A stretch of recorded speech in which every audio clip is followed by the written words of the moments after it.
we're coming to your city. Gonna play our guitars and sing you a country song. We'll all be flying higher than a jetliner. And if you want a little bang in your yin-yang, come along.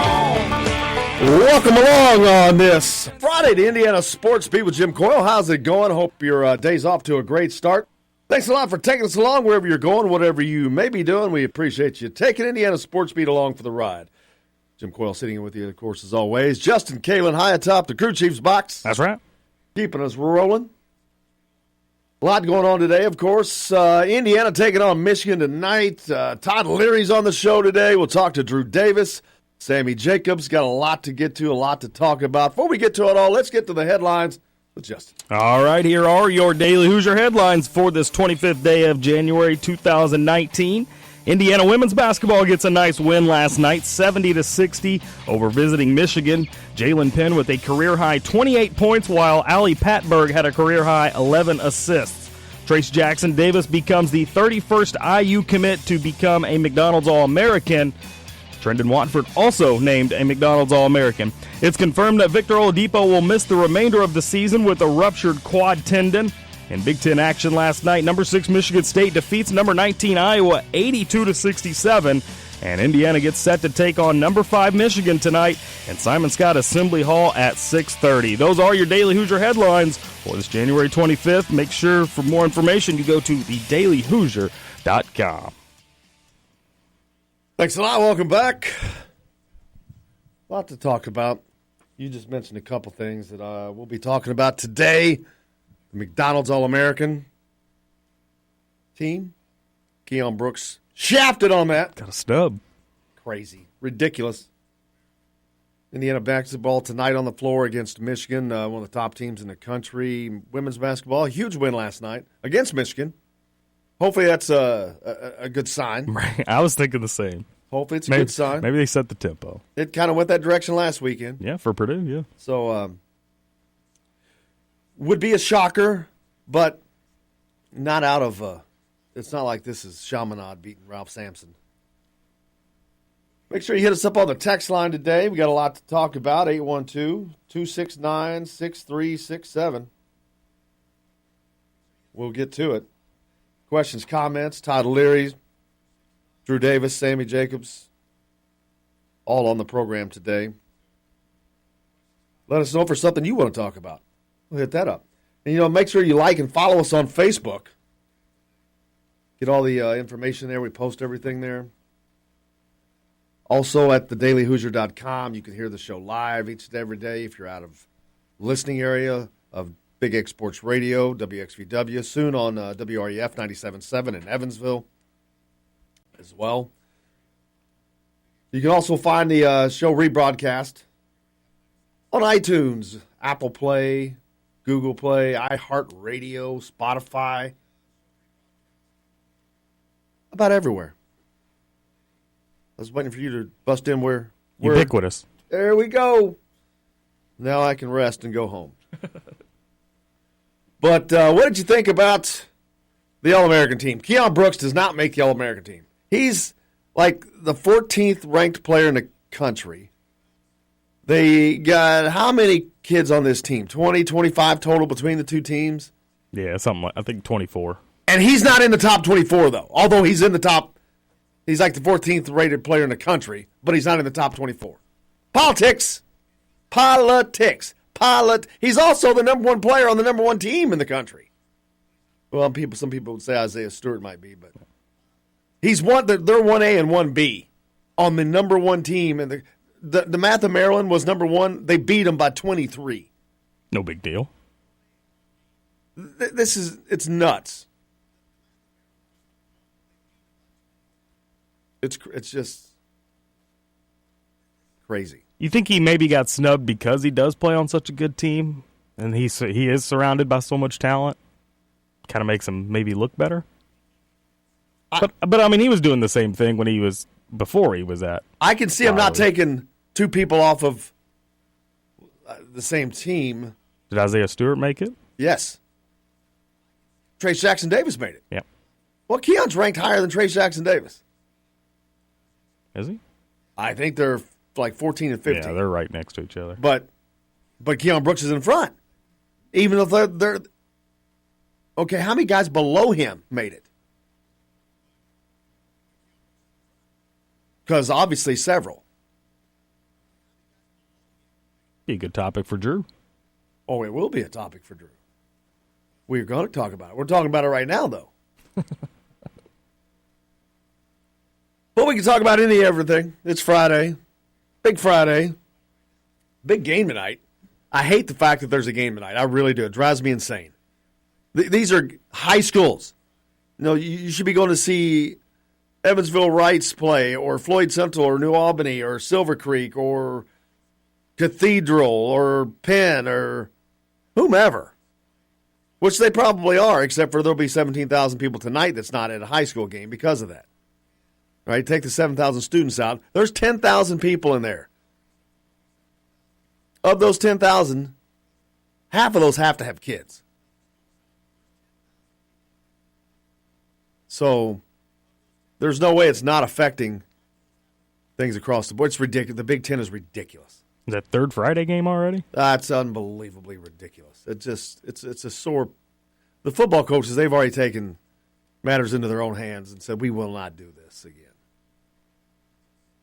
Now, I do think with football, it's more of an issue because that is the only night they play. Whereas high school basketball, you do have other nights throughout the week that they play. But I mean, I still agree. But they play every that, Friday night. Agree. I still agree that they should not play on Friday. But no one's complaining about the other nights that they play, and they're doing that. That's okay. I don't mind.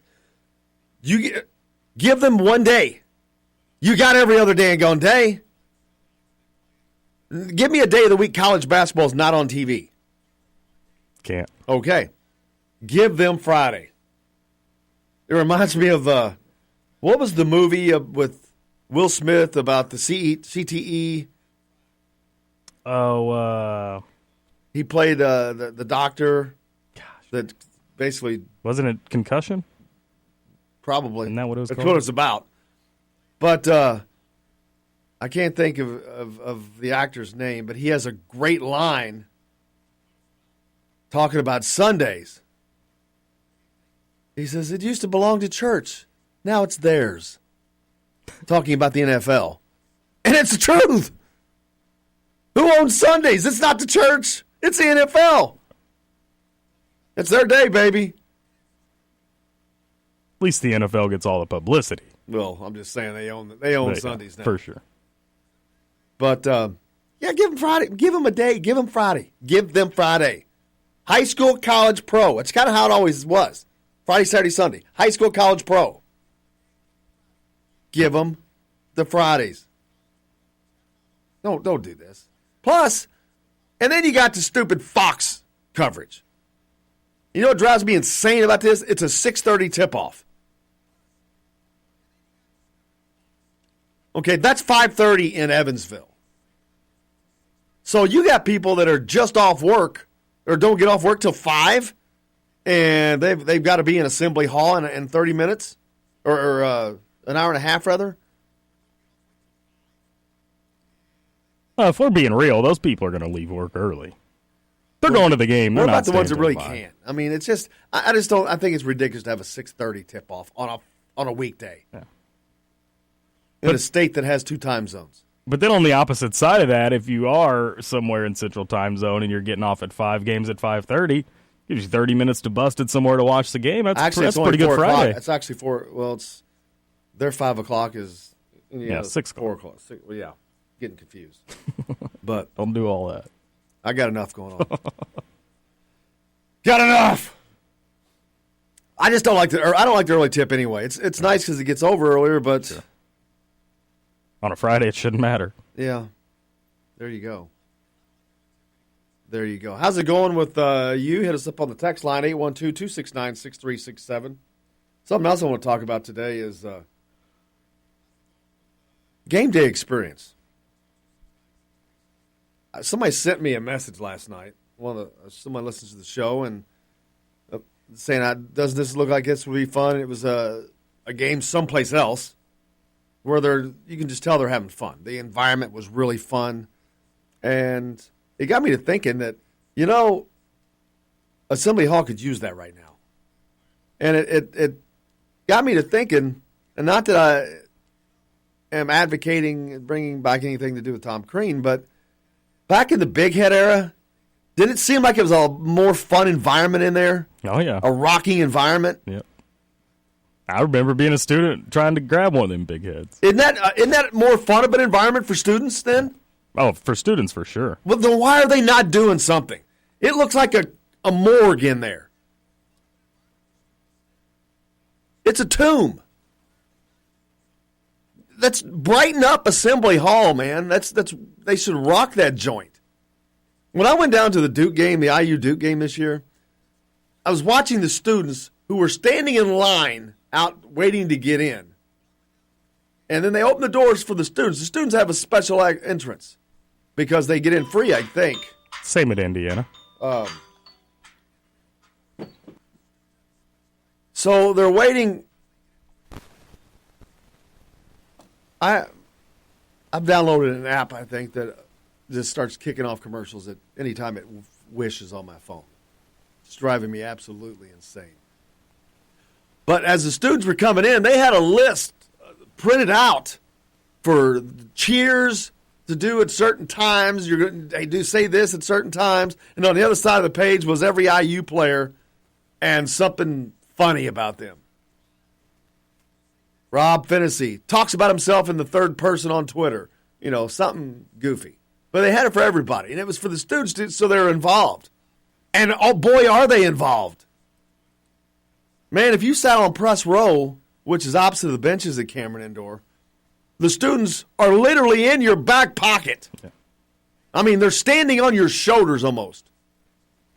And I'm not exaggerating. But they're into it. In all fairness, though, before we got to hit a break here, Duke has had something to cheer about all year long. And while Indiana hasn't had a as of late, I think they were pretty good in that Marquette game. They were up like they should have been. I'm not talking about the noise. I'm just talking about a festive environment. It just, okay. Just the atmosphere. Yeah, just atmosphere. But we'll talk about it more when we come back after the break. But I posted last night that Assembly Hall is going to have to be electric for them to have any chance on winning. But we'll talk about that a lot more. Todd Leary's on the show today. We got plenty more coming back. Indiana Sports Beat right after this. Right through my pocket and into my skin. Come Monday morning, I'll be broke again. It's finally This is Jim Coyle, and I'm out on the road covering the Hoosiers. You can find me at Bubba's 33 on the northeast side of I-65 at Veterans Parkway in Clarksville. Bring the team in for that post-win meal in the family dining area or just meet friends for happy hour. Bubba's has bold burgers, hand-tossed pizzas, mouth-watering wings, and a list of select local craft brewers for the coldest beer in town. Bubba's 33 in Clarksville. Burgers, pizza, beer. Many medicines used to treat colds and flu contain acetaminophen, a pain reliever and fever reducer found in hundreds of over-the-counter and prescription medicines. But taking too much or more than one medication containing acetaminophen per day can damage your liver. So always read the label and don't take acetaminophen if you drink 3 or more alcoholic drinks every day. To learn more, visit fda.gov/OTC pain info. A message from the U.S. Department of Health and Human Services Food and Drug Administration. If you're a homeowner and have storm damage to your roof, you want a hometown contractor you can count on and trust. Brooks Roofing of New Albany has been doing quality work since 2006. Check out their work for yourself at brooksroofingin.com. No job is too big or too small, commercial or residential. Brooks Roofing is probably working in your neighborhood right now. Visit brooksroofingin.com or call 812-868-ROOF. That's 812-868-ROOF. Brooks Roofing, the protection you need when nature strikes. We all want a winning smile for those championship photos, and that's exactly what you will get at Reynolds Family Dentistry in Sellersburg. Reynolds Family Dentistry has been serving the dental needs of Hoosier families for over 30 years. Let Doctors Roger and Jay Reynolds take care of your family. Just off of I-65 at 809 South Indiana Avenue in Sellersburg. Call 812-246-3368. That's Reynolds Family Dentistry, 812-246-3368. All right, crew, let's get her dug. Honey, want to give me a hand? I'm planting that tree, remember? No matter how large or small your digging project may be, no matter how urban or rural, you must always call 811 before any digging project. 811 is our national one-call number, alerting your local utility companies to come out and mark any lines they have near your dig site. You must call 811 at least 2 to 3 business days before any digging project, so you can avoid hitting our essential buried utilities. This includes natural gas and petroleum pipelines, electric, communication cables, and water and sewer lines. So before you do this or this, make sure you do this. For digging projects big or small, make the call to 811. Brought to you by Common Ground Alliance. If you want to get your day off to a good start, then stop at Billy Joe's Gas and Food Mart on Highway 150 in Floyd's Knobs. While you're filling your gas tank, you could fill your own tank with a hot breakfast or try one of Billy Joe's daily lunch special. Billy Joe's Gas and Food Mart opens at 5 a.m. and everything is made fresh daily. And if you bring your own mug, coffee is only 50 cents. And Billy Joe's also has free air. The best place to start your day is at Billy Joe's Gas and Food Mart on Highway 150 in Floyd's Knobs. If you want the most comprehensive coverage of the Indiana Hoosiers, you need Indiana Sports Beat with Jim Coyle. Join us each Monday through Friday for interviews with the players and playmakers. Weekly guests like Don Fisher, Terry Hutchins, and Chronic Hoosier. We've got live reports from each game. No one gives you better coverage of Indiana athletics. Indiana Sports Beat with Jim Coyle is available on iTunes and Google Play. You can follow us on Facebook or at indianasportsbeat.com. Indiana Sports Beat with Jim Coyle. We don't miss a beat.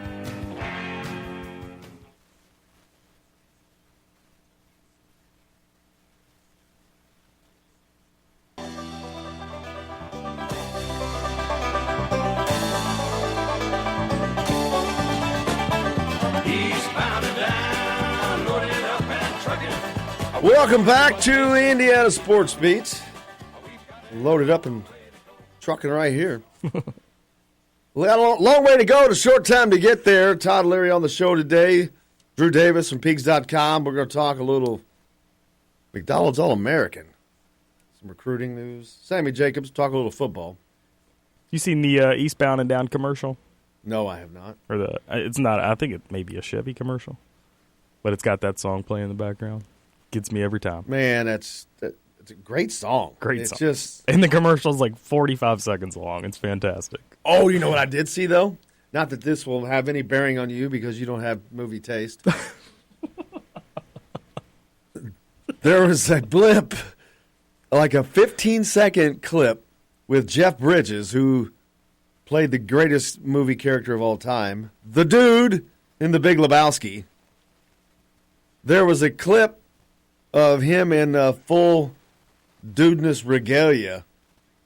And he goes, huh? And it's today's age. He's 20 years later, and he starts to go into a bar or something, I think, and he stops, looks at the camera, and goes, huh? It's kind of giggle, he gives a little chuckle, and then there's a date on the screen. That's the date of the Super Bowl. One pollster prognosticated that you're probably 90% chance that you're going to get a commercial with the dude, not a nude movie. Which, he actually talked in the clip. He says, you can't live in the past or something like that. Which everyone is... That's mysterious. Oh, it's the big mystery. Man, is there another Big Lebowski coming? That would be incredible. When was the first one made? 20 years ago. 20 years ago. Now would be the time. It's a cult classic. I bet I've seen that movie 1,000 times. 1,000? A lot. A lot. There's just some movies that I just have great lines in it. Tombstone, Caddyshack. Just some all-time greats. You need a toe? I can get you a toe. I can get you a toe by 3:30 with nail polish. Hit us up on the text line, 812-269-6367. Joined today by Todd Leary on the show. Also, Drew Davis, Sammy Jacobs. Questions, comments for any of those guys, hit us up. Haven't talked to Sammy since the Kalen DeBoer news, right? I don't remember. I talked to too many people. I don't think we have. Probably. When did that come out? What, last Friday? Yeah, no, that's true. That's true. He was not After on this the Monday. show, He yeah. was off. Correct. That's right. I'm also going to talk about this transfer portal with him. Is this the future of college transfers for all sports? Did you see USC had a early enrollee, a 2019 kid who enrolled in USC, and he's already entered the transfer portal? So he hasn't played it. Hasn't played it out. Probably is put in, what, Wait a minute. Whoa. 6 practices? How early? Entered how early? Well, it was a mid-year enrollee. Like January? Like now? Yeah. And he's in the transfer portal. He just enrolled in USC like days ago, weeks ago, and he's already transferring? Yeah. Yeah, I know he's a 2019 kid. Not sure when he got on campus. I'll try to find that. Yeah, he didn't make his commitment public until January 5th. And then, just went to USC. That's crazy. That's crazy. Talking about the McDonald's All-American, Trace Jackson Davis is Indiana's 31st McDonald's All-American. They've had a long line of them. Should have had another with, he isn't committed. Keon Brooks. I really think he got shafted. I can't understand that. But we're going to talk to Sammy Jacobs from Hoosier Huddle. Find out about this transfer portal. Sammy joins us each week. Sammy, how are you, my friend? Very, very cold. I'm telling you, boy, it's a marked difference this morning today. It's definitely a little chillier out there than it normally is. Up here it's minus 17 with the wind chill, so getting a little chilly. What's the real temperature? I think 5 degrees. Oh, that's inhumane. Inhumane. Yeah, my poor students are sitting outside waiting for the bus. Hopefully. I don't feel sorry for warm. them. I did that. We all did that. That toughens you up, man. Keeps you tough. Nah. Hey, we haven't spoken. I forgot. Justin just mentioned it to me. We haven't spoken since Indiana got a new offensive coordinator. Yeah, how about that? Yeah, they actually went out and got one. It looks like a good fit for Indiana. I mean, he's hasn't been anywhere big, but he's had nothing but success wherever he's been, and he's done the same thing. He's made offenses fly wherever he goes.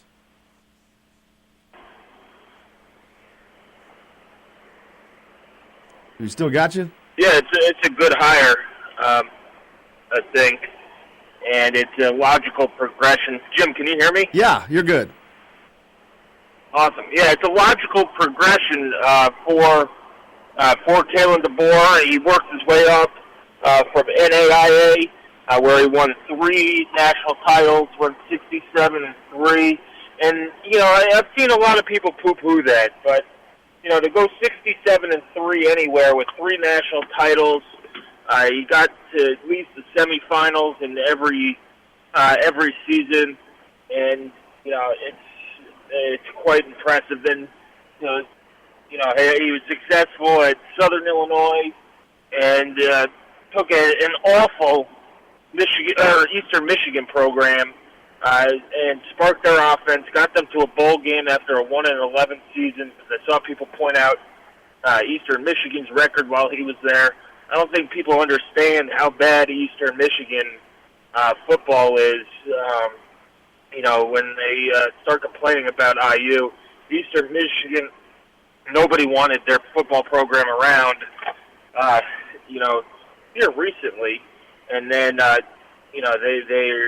offense came back. Chris Creighton has done a really good job with that program and has taken them to a couple bowl games. So then he moved on to Fresno State. They went 11-2 this year. Their offense is really, really good.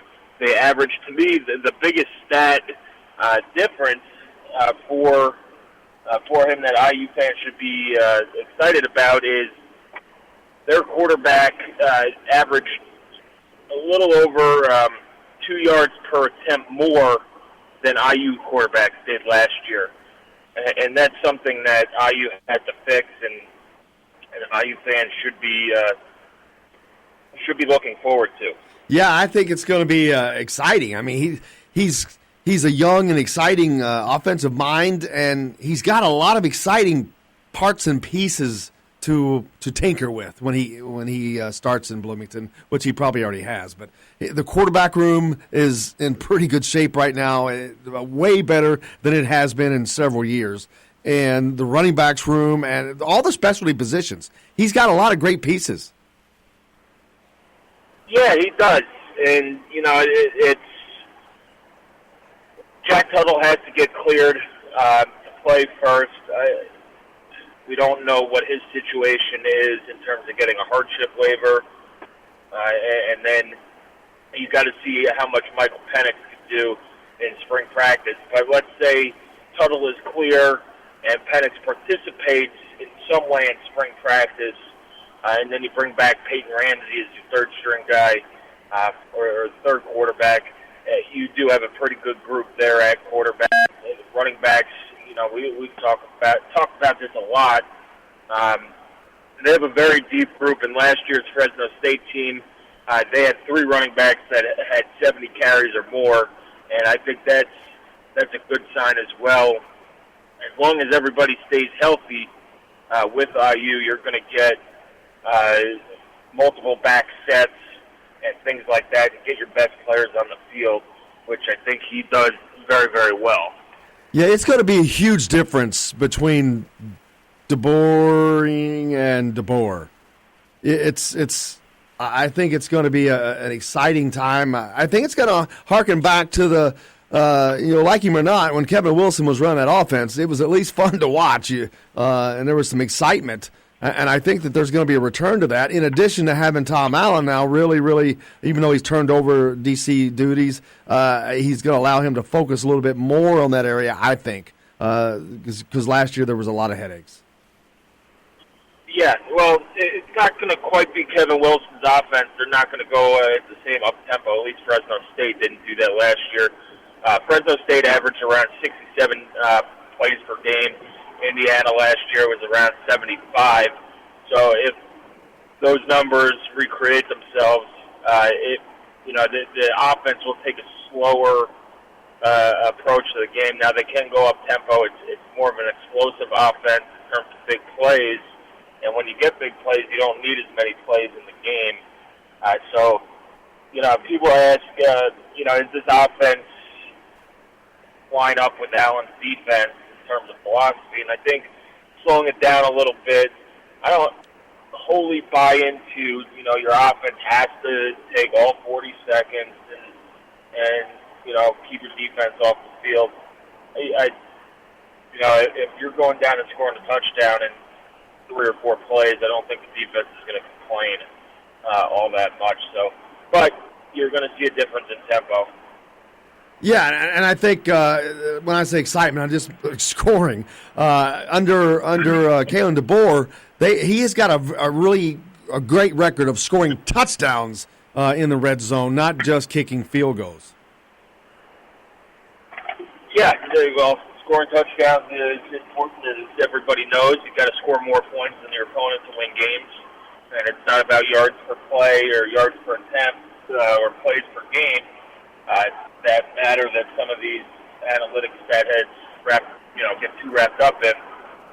But, he took a Fresno State team, and I believe he was around 36 points per game, which put him in the top 30 or so in the country last year. And it was a Fresno State team who, gone were the years when David and Derek Carr were back there slinging passes.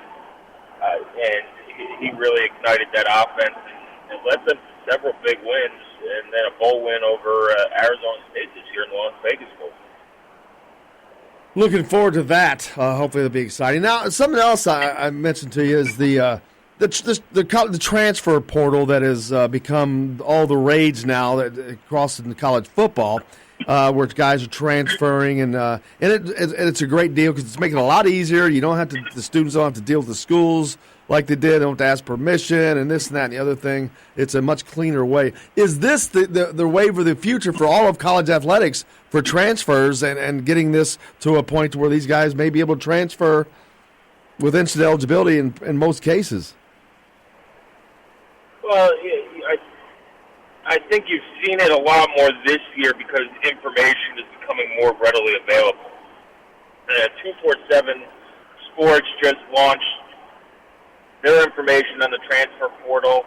They must have somebody on the inside who has names on the list. So they have a transfer portal, kind of like their recruiting boards, where they have, interest and crystal ball predictions and all that stuff. So, people are going to make their dollar off of it that way. But I think that's the reason why we've heard so much about it this year, is that information is more readily available about who's in the transfer portal and where they're going. And then, of course, it being the off season, anytime, and some big names are transferring. You have Jalen Hurts who transferred, Justin Fields down at Georgia, Tate Martell at Ohio State. Now, Indiana had a couple guys in the transfer portal, in Austin Doris and Craig Nelson. Nobody's writing about that because, it's a fourth-string running back and a guy who's caught, less than 10 passes at Indiana. So I think having those big names in the transfer portal, and then most recently at the five-star wide receiver who had signed in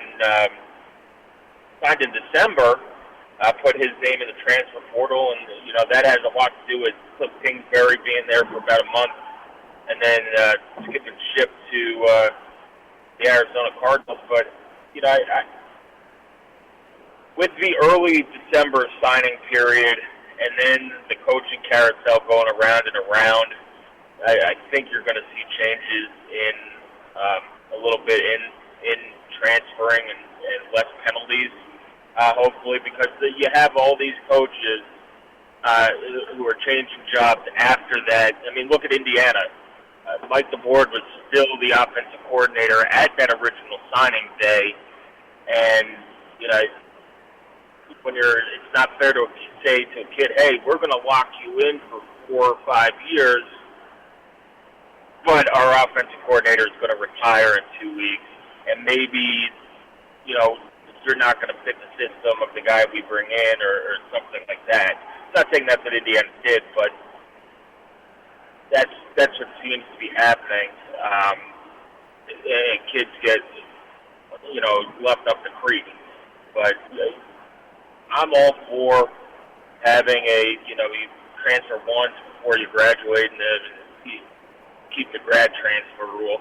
But it is a double-edged sword. You don't want to be that guy who's bouncing around to 4 different schools as a free agent all the time. Coaches probably can't trust you. You can't get your feet on the ground and entrenched and start making a name for yourself. So it is a double-edged sword. But I'm all for tweaking the rules a little bit to punish kids less who want to transfer. Sometimes there are just circumstances that are out of their control. You had Justin Fields of Georgia. He was being attacked by a Georgia baseball player who was saying racist things and felt uncomfortable and things like that. So, or there's been players whose parents become ill, unfortunately, and want to transfer closer to home so they make it easier on their parents, or maybe the school's not the right fit and things like that. So I think having less penalties on the kid transferring, while coaches could go and sign a contract for 2 weeks and then head out, is the fair way to do things. I agree. Sammy Jacobs, appreciate you joining us, my friend, from HoosierHuddle.com. Check it out. Complete coverage of Indiana football. Sammy, I hope you have a great weekend. Looking forward to talking to you again next week. Yeah, I'll see you down. I'll be down in Bloomington afternoon. Yeah, I saw that. All right, we'll connect later on. Sammy Jacobs, appreciate you joining us. All right, we got a lot more coming up on the show today. Drew Davis joins us. Todd Leary's on the show. Stay tuned. Indiana Sports Beat. We're coming back right after this. I'm eastbound up, watch our bandit run. Old Smoke has got them ears on. This is He's Jim out Foyle, on and your I'm out on the trail. road covering the Hoosiers. You can find me at Bubba's 33 on the northeast side of I-65 at Veterans Parkway in Clarksville. Bring the team in for that post-win meal in the family dining area or just meet friends for happy hour. Bubba's has bold burgers, hand-tossed pizzas, mouth-watering wings, and a list of select local craft brewers for the coldest beer in town. Bubba's 33 in Clarksville. Burgers, pizza, beer. Many medicines used to treat colds and flu contain acetaminophen, a pain reliever and fever reducer found in hundreds of over-the-counter and prescription medicines. But taking too much or more than one medication containing acetaminophen per day can damage your liver. So always read the label and don't take acetaminophen if you drink 3 or more alcoholic drinks every day. To learn more, visit fda.gov/OTC pain info. A message from the U.S. Department of Health and Human Services Food and Drug Administration. If you're a homeowner and have storm damage to your roof, you want a hometown contractor you can count on and trust. Brooks Roofing of New Albany has been doing quality work since 2006. Check out their work for yourself at brooksroofingin.com. No job is too big or too small, commercial or residential. Brooks Roofing is probably working in your neighborhood right now. Visit brooksroofingin.com or call 812-868-ROOF. That's 812-868-ROOF. Brooks Roofing, the protection you need when nature strikes.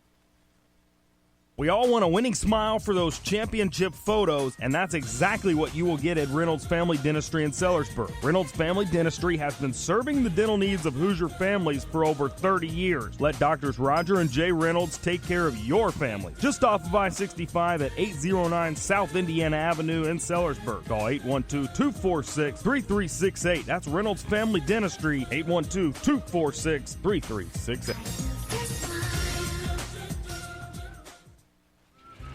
All right, crew, let's get her dug.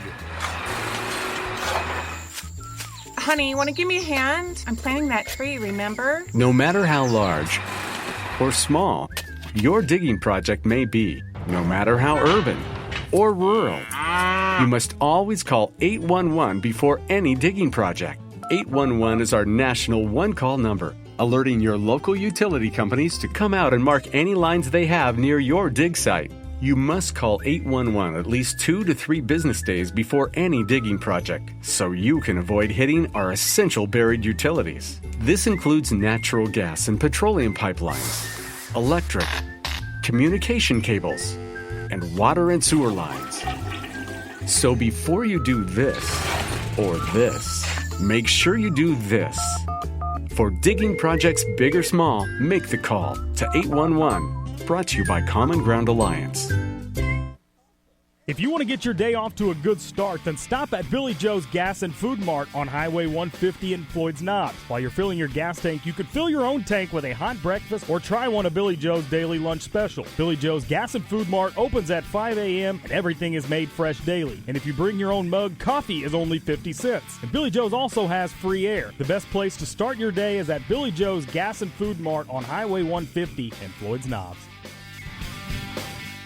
If you want the most comprehensive coverage of the Indiana Hoosiers, you need Indiana Sports Beat with Jim Coyle. Join us each Monday through Friday for interviews with the players and playmakers. Weekly guests like Don Fisher, Terry Hutchins, and Chronic Hoosier. We've got live reports from each game. No one gives you better coverage of Indiana athletics. Indiana Sports Beat with Jim Coyle is available on iTunes and Google Play. You can follow us on Facebook or at IndianaSportsBeat.com. Indiana Sports Beat with Jim Coyle. We don't miss a beat.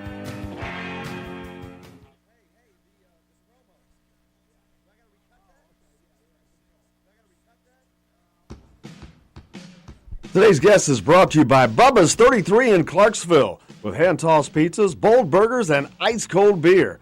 Pizza, burgers, beer. Bubba's 33 in Clarksville.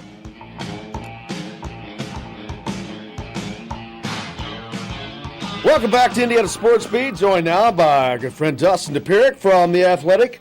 Dustin covers not only Indiana but Purdue and Butler for The Athletic. But great time right now because, Dustin, thanks a lot for joining us as always. No problem at all. Thanks for having me. You got a couple of good teams to cover right now. I mean, all three of them are good, but especially Indiana and Purdue have kind of switched roles. 3 weeks ago, Indiana was kind of the darling. They were 12-2, 3-0 in the Big Ten, looking good, moving along 16th in the net rankings. Now they've kind of tumbled and lost 5 straight. Purdue, on the other hand, playing very well. They're up in 16th in the net rankings. They're playing good ball. They're getting the support that Indiana is lacking, which I see as one of the biggest differences between those two teams. Yeah, it's just a lot has changed really, really fast. I mean, I think really you go back kind of a turning point moment, I guess, is the Crossroads Classic. They're all there at that event. And it looked like Purdue might be the worst of those 3 teams. I mean, they got beat by Notre Dame and got handled. Butler obviously gave Indiana a terrific game and only lost on Rob Finney's buzzer beater. And it really seemed like everything was going Indiana's way. They were defending really well, growing a lot. I mean, they go into the new year 12-2. It just really seemed like that team was rolling, and you could tell that they were not necessarily top tier in the Big Ten. They didn't look like a team that could beat a Michigan or a Michigan State or something like that, but they were just doing a lot of things well. And Purdue just looked like it was just searching for answers. Like all it was really doing was getting 3-pointers from Carson Edwards and Ryan Klein. That was about it. But again, like you said, you've seen a role change, and you've really seen, I think, the offenses really go in different directions. Basically, everybody has kind of figured Indiana out. It's become really difficult for Juwan Morgan or Romeo Langford to operate with as hard of a pain as they got. And Purdue found Travion Williams, and basically that changed and allowed. He draws attention now. Draws it inside. They're able to play inside out in a way that they weren't able to do before. And Ryan Klein and Carson Edwards' lives have gotten a lot easier because they're getting a little bit cleaner looks now because of the way they were able to play through the paint. So 2 really big changes there, and that's a big thing. And obviously, then you've seen just a total change, like you said, in the fan bases. I mean, Indiana is. Hoosier fans are really, really upset about what they're seeing right now, and Purdue fans are suddenly really thrilled and feel like they've got a real tournament team. Absolutely, and they certainly look like they have right now. And the key word there to me is change, because it's like watching an NFL game at halftime, the halftime adjustments, the quote-unquote. These teams are making the adjustments that you talked about in figuring out stopping Indiana's offense, which has been Romeo and Juwan. So exactly. You get that done, and you've accomplished that. And I think to do that, I was talking earlier. I almost posted this little picture that I did on my phone, almost with my own little telestrator. But you could draw a line from side to side across the free throw line, and every IU defender was below that. Yet 3 of Purdue's players were on top of that, and then I forget who it was that popped out and just caught a pass, and he had a 3-point shot with nobody within 6 feet of him. And it's like they're just giving it away. I don't know if they haven't been able to completely grasp this pack line defense or if it's just the youth. But obviously, Indiana is not as effective defensively right now as I think that they were early on in this season.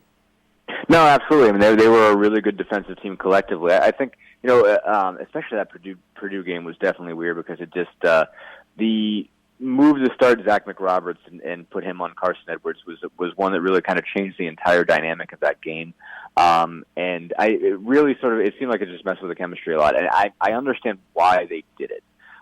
Because you saw, if you watched, what Michigan State was able to do to Purdue, and Matt McQuaid just did a phenomenal job of running around and following Edwards everywhere he went, face guarding him, just making his life really, really difficult. And they did a good job of, doubling off of guys whenever he tried to drive. It just took so much away from him. He was 3 of 16 in that game, and it was easily his personal most miserable game of this season. So you think, okay, well, what if you're Archie Miller? You're thinking, okay, who's the closest thing we have to Matt McQuaid? It's Josh McRoberts. I mean, beyond the fact that they're just a couple of skinny dudes. Like you also just see McRoberts has got a lot of energy. He's a guy that you can imagine following somebody around an entire game, but he's not, again, the same player that he was a year ago. He's certainly been dealing with injuries and not been 100% healthy all year. And you just never saw him, in that Purdue game. It never seemed like he was all over it. They didn't do a bad job, but it was never really all over him. And just everything else kind of played off from there. Every other matchup was just a little bit weird. I think Justin Smith got a little bit lazy because he's used to getting big time defensive assignments, and he's dealing with Grady Eifert and Aaron Wheeler, two guys not necessarily the top of the scouting report. Rob Finney ended up with a little bit of a mismatch. He ended up on Edwards a good bit and did a good job there, but when he's facing No Joe Eastern, he's given up 6 inches. That's a really difficult spot to be in. You've got then Romeo Langford, who's just really figuring out defense in general. Is on Ryan Klein, is a tough guy to have to run around with all day because he's used to being chased and having to work really hard to find his threes, and he was able to get a couple there. So it was just the defensive matchup just never seemed to make a lot of sense for Indiana. Never seemed to work out the way that they planned it, and they got burned there. And then the Northwestern game, you really saw, I think, them get caught up in a lot of screens. Langford especially just really got walled off, and that was a big reason why Aaron Falzone had as good a night as he had, as he was able to get clean looks that way. And he had sort of a miracle night, but all the same, they were doing a really good job of screening and keeping Indiana defenders away. Absolutely. And talk about change now. I think that puts the onus on Indiana to make adjustments offensively, because if all these other teams have caught up to them already, they're not even halfway through the Big Ten season, that they're going to have to do things differently. Otherwise, they're going to face the same recipe night in, night out, and that's one of them that's not producing success. So they're going to have to do some things differently offensively, I think, to help get Romeo open more, to help spring Jawan more. Obviously, shooting would help, but that's not something that they possess right now. So a change has got to come in some form. Yeah, no, absolutely, and I think you heard Archie Miller kind of mulling over that in the post-game press conference against Northwestern, thinking of just things he could, offensive schemes or just better ball movement or something that would free those guys up.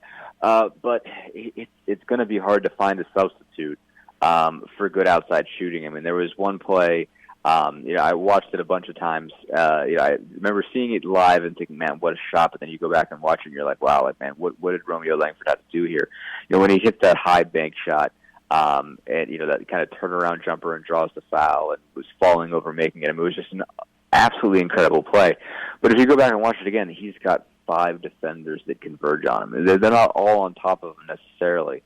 But everybody comes at him, and you look at just how willing they were to run away from three-point shooters. I mean, probably still the good move for him, and he probably didn't make the right basketball play there because Al Durham is wide open in the corner, and he's at least shown some ability, to hit a three.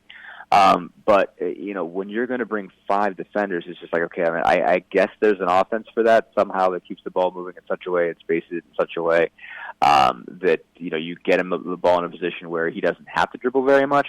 That makes a difference. But, just every time he touched the ball, every time he took a dribble, just everybody started converging on him, and guys just flat out ran away from the guys they were defending. And you're supposed to be able to beat a defense like that by hitting open threes. When guys literally run away from you and say, I dare you to take this shot, I don't think you can make it, you're going to have to make that shot, because otherwise they're just going to throw a bunch of bodies at somebody, and there's only so much you can do schematically to deal with the fact that everybody is focusing really on one guy or keeping an eye on Morgan, keeping somebody a body on him, but basically everybody is looking at Romeo Langford and saying, you're not going to drive this ball on us. Because we don't trust that you can beat us any other way. So there's really got to be something. I mean, even if it's not, they need to hit outside shots, and obviously they need to do more. They need to find ways of getting other guys points. But if they don't have other guys perform, I just think there's only so much they can do schematically when literally everybody is jumping on top of Romeo Langford every time he dribbles. And obviously, that situation makes sense because these other teams are figuring Indiana's offensive scheme out, which it didn't take a lot of thinking, obviously. But on the other side of the ball, defensively, that's the one that I really cannot grasp. They've gone from being a pretty good defensive team, and that came off of the end of last season. They ended last year very good defensively.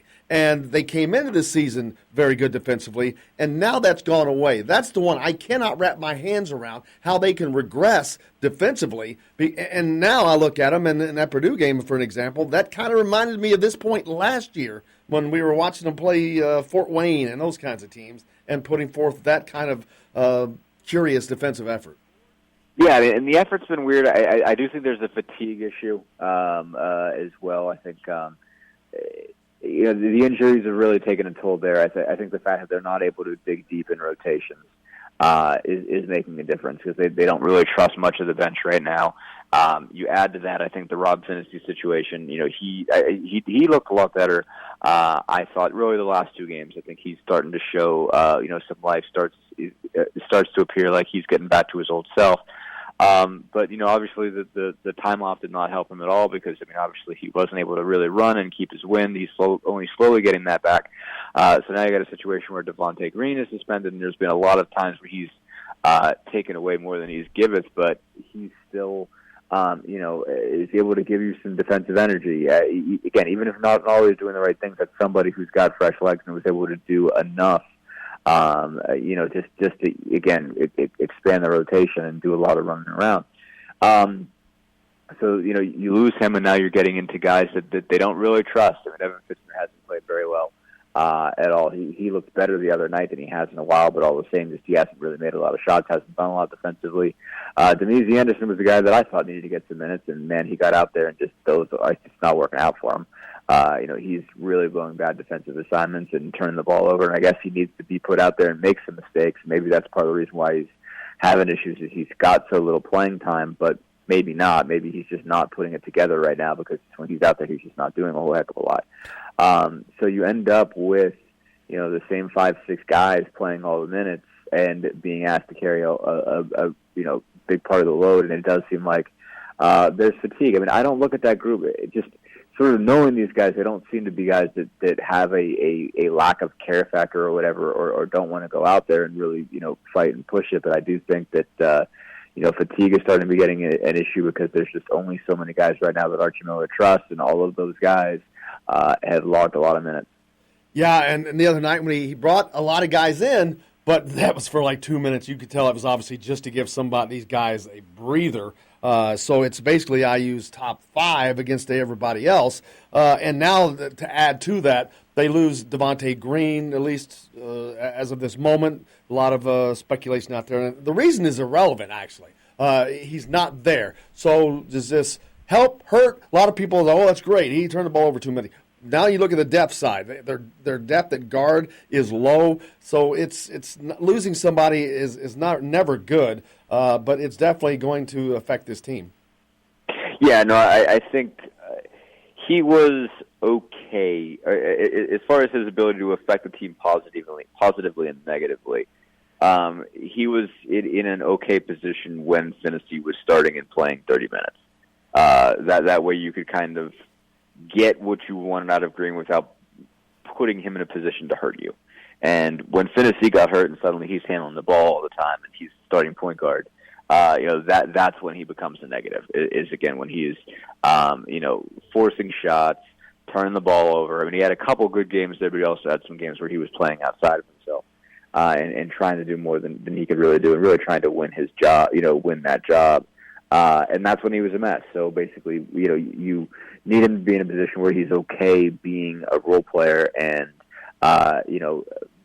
being a guy that comes off the bench, being a guy that hits a 3 here and there, being a guy who, is only really running the offense for, 10 minutes a game at most. Basically, what he is the secondary point guard to Rob Phinisee. He's not a bad secondary point guard. He's not a bad option there. Again, he can step off the bench, hit a couple shots, give you some outside shooting that you're not getting a whole bunch of other places, and giving those guards a break, giving them an opportunity to get their wind, et cetera, et cetera. He's valuable there, and again, there's just not enough bodies for you to lose a guy like that. So the question, of course, is you wonder how he was taking it sort of personally in terms of knowing that, again, he was probably going to go back on the bench for Phinisee. I have no idea what, at this point, what led to the suspension. But was he still going to be valuable there? Was it going to start to be an issue? Was he going to start to have problems with the fact that he was going to be relegated again? Who knows? But again, when he was in that role where you're able to contain him in terms of the minutes he's playing, and not ask him to do too much and not put him in a position to do too much. In that case, he's valuable because he's still giving you more than the rest of the guys on that bench are offensively and even defensively. So at the end of the the day, it is a net negative. Again, like I get that he's not doing as much. He's making a lot of mistakes. When he's starting and playing a ton of minutes, when you've got him in a reserve role, he gives you enough and doesn't take away enough that it's valuable to have him. Losing him puts you in a worse position. And then we've got a minute left. Race Thompson now may be coming along, so that'll help with that somewhat, but we don't know. That's a big question mark. We don't know when he's going to be able to come along, how much he's going to give. He hasn't played for so long, out of shape, so I can't imagine he's able to give this team much right now. Yeah, I'd be really surprised if you see him play a bunch of minutes. I mean, I think maybe they look for it just because, I mean, he was redshirted before, so I mean, maybe they look to get him some minutes just because you're not going to redshirt him again, and you're not necessarily going to be able to. Maybe you don't think you can get a medical, so you might as well throw him in there. But again, that's the thing with Archie is he's really not shown a lot of trust. He doesn't seem to want to really expand rotations into guys that he doesn't really trust out there. So again, there's certainly going to be an issue with conditioning for a while, with wind, with him just feeling confident in what he's doing, with him doing all the right things in terms of just playing within the system and knowing what he's supposed to do every time. He would have to do a lot of things very well and prove a lot to get on the floor, and just be more efficient than you would expect. Absolutely. Dustin Dopirak from The Athletic, I appreciate you, sir. Look forward to doing it again. Sounds good. Anytime, man. Thanks for having me. You bet. Dustin Dopirak, you can find him at Twitter at Dustin Dopirak, of course, and just follow him as well at The Athletic. Dustin, thank you so much. And we've got a lot more coming up on the program today. Drew Davis still to come from Pigs.com. We're going to talk about the McDonald's All-American snub of Keon Brooks and our favorite. We wrap it up with Todd Leary, all back here on Indiana Sports Beat right after this.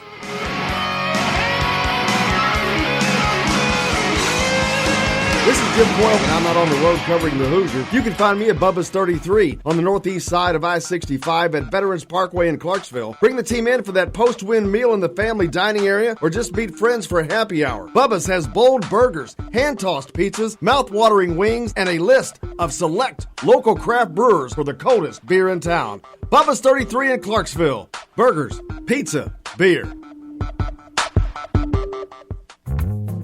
Many medicines used to treat colds and flu contain acetaminophen, a pain reliever and fever reducer found in hundreds of over-the-counter and prescription medicines. But taking too much or more than one medication containing acetaminophen per day can damage your liver.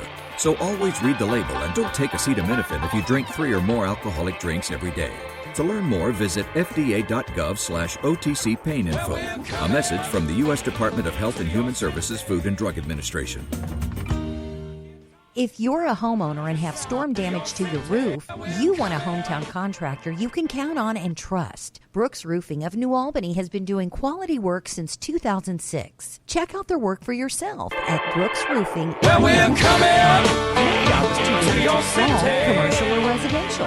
Brooks Roofing is probably working in your neighborhood right now. Visit brooksroofingin.com or call 812-868-ROOF. That's 812-868-ROOF. Brooks Roofing, the protection you need when nature strikes.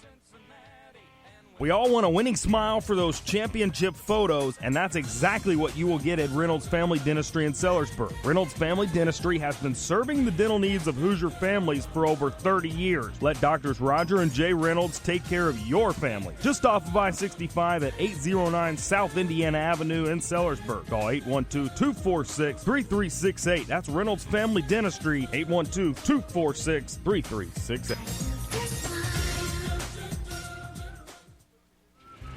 All right, crew, let's get her dug. Honey, you want to give me a hand? I'm planting that tree, remember? No matter how large or small your digging project may be, no matter how urban or rural, you must always call 811 before any digging project. 811 is our national one-call number, alerting your local utility companies to come out and mark any lines they have near your dig site. You must call 811 at least 2 to 3 business days before any digging project, so you can avoid hitting our essential buried utilities. This includes For complete natural coverage of the gas Indiana and Hoosiers, petroleum make sure to pipelines, catch Indiana Sports electric, Beat with Jim Coyle each Monday through communication Friday at cables, 11 a.m. water right and here on sewer lines. 97.7 The Ref. So Indiana before you Sports do Beat has this weekly guests like or Don this, Fisher and Todd Leary, make sure other you do former this. Hoosier greats and IU For insiders. digging projects We'll give you big or recruiting small, updates, make the game call coverage, and to opinions, 811, ours and brought to you by yours. Common Catch Ground Indiana Alliance. Sports Beat with Jim Coyle Monday through Friday at 11 a.m. on 97.7 The Ref. Always the right call. Highway 150 in Floyd's Knobs. While you're filling your gas tank, you could fill your own tank with a hot breakfast or try one of Billy Joe's daily lunch special. Billy Joe's Gas and Food Mart opens at 5 a.m. and everything is made fresh daily. And if you bring your own mug, coffee is only 50 cents. And Billy Joe's also has free air. The best place to start your day is at Billy Joe's Gas and Food Mart on Highway 150 in Floyd's Knobs. If you want the most comprehensive coverage of the Indiana Hoosiers, you need Indiana Sports Beat with Jim Coyle. Join us each Monday through Friday for interviews with the players and playmakers. Weekly guests like Don Fisher, Terry Hutchins, and Chronic Hoosier. We've got live reports from each game. No one gives you better coverage of Indiana athletics. Indiana Sports Beat with Jim Coyle is available on iTunes and Google Play. You can follow us on Facebook or at indianasportsbeat.com. Indiana Sports Beat with Jim Coyle. We don't miss a beat.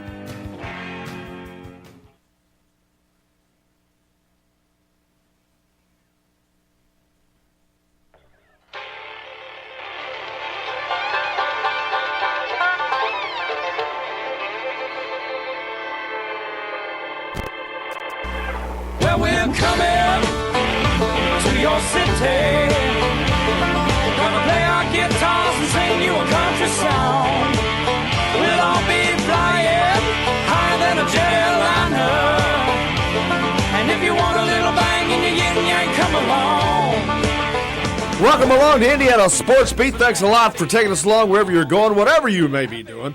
Thanks a lot for taking us along the way. Jim Coyle with you as always. Justin Kalen, high top to Crew Chief's box. That's right. Got a lot to get to as always. It's a big Friday. Our good friend Todd Leary will be along. We'll also talk with our friend Drew Davis from Peaks.com. We're going to catch up on the McDonald's All-American. They snubbed our man Keon Brooks. We got a lot to talk about, but before we get to all that, let's get to the headlines with Justin. All right, here are your Daily Hoosier headlines for this 25th day of January 2019.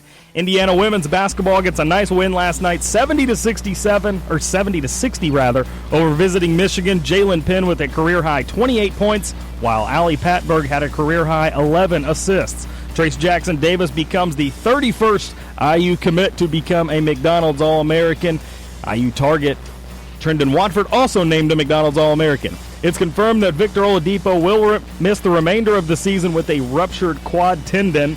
In Big Ten action last night, number 6 Michigan State defeats number 19 Iowa 82-67, and Indiana gets set to take on number 5 Michigan tonight at Simon Scott Assembly Hall at 6:30. Those are your headlines from the Daily Hoosier on this January 25th, 2019. Make sure for more information, go to thedailyhoosier.com.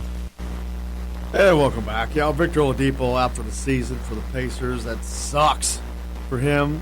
We kind of thought that. Sucks for everyone. Yesterday, but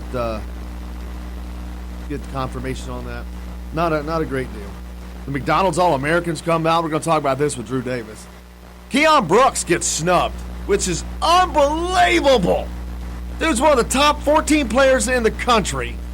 They got, 24 kids on this team, and he's not in that. Please, somebody explain that to me. He's 1A and 1B as far as being the best player on the best high school team in the country. Lala Muir, who just beat last week's number 1, DeMatha, Maryland, by 23 points. And all Keon Brooks does is show up every game. But he's not an All-American? Give me a break. And even Jeff Rabjohns posted, what did you say he said? In his 24 years covering the All-Star game, biggest snub he's seen. Unbelievable. This is not a guy that's like 23rd on a list of 24 people. He's deep. He's like way deep. He should be starting on one of these teams. For what it's worth, the ESPN Top 100 has Keon listed at 38. I don't care about ESPN. I'm just kidding. It's just ridiculous. I mean, hey, you don't take my word for it. How about Jeff Rabjohns, our friend Jeff? He He just said it. In 24 years, it's the biggest snub he's seen. Of course, it is. It's unbelievable. And he knows. I don't think it takes a mental heavyweight to figure it out. Now, no offense, but I mean, it's ridiculous. Crazy.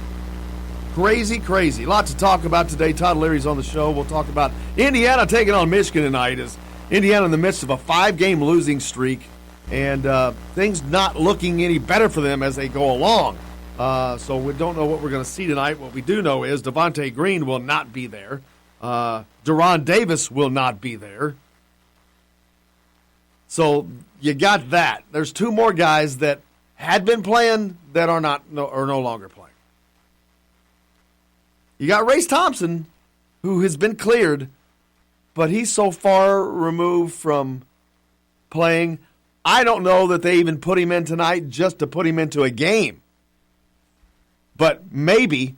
Do you see him for 2 minutes tonight as a cameo? Just to give some life to the crowd. If I was Archie, I'm running him in there. I don't care if it's for 1 minute. He's getting into this game. And hopefully that the home crowd will feed on that and feed that back to the team because they need energy. And for Indiana to have any chance on beating Michigan tonight, Assembly Hall has to rock. Yeah. It has to be electric.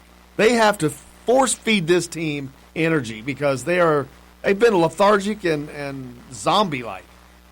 Got to give them some energy, and it's going to have to come from a crowd that's not all that excited right now, but they're going to have to buck up. They're just going to have to come through because that's what it's going to have to take. It's going to have to be an all-hands-on deck. This is basically going to be a 5-on-8 game. Indiana's the 5 they put on the floor. That's about it. That's it. Yeah, and it's funny that you bring up a guy like Race Thompson. Archie actually met with the media yesterday and discussed Race Thompson and how he might play a role tonight. Now, and I'm just happy that he's back, feeling better. Our staff's genuinely back watching him, look himself again. And it's been good that he's been now re-engaged in practice. He's been cleared to go full contact in practice. He's not anywhere near in terms of being able to have game shape. And, when you don't have game shape, at the end of the day, you're not going to be able to contribute as much as you possibly like to. But he has time here, and we have a long season left.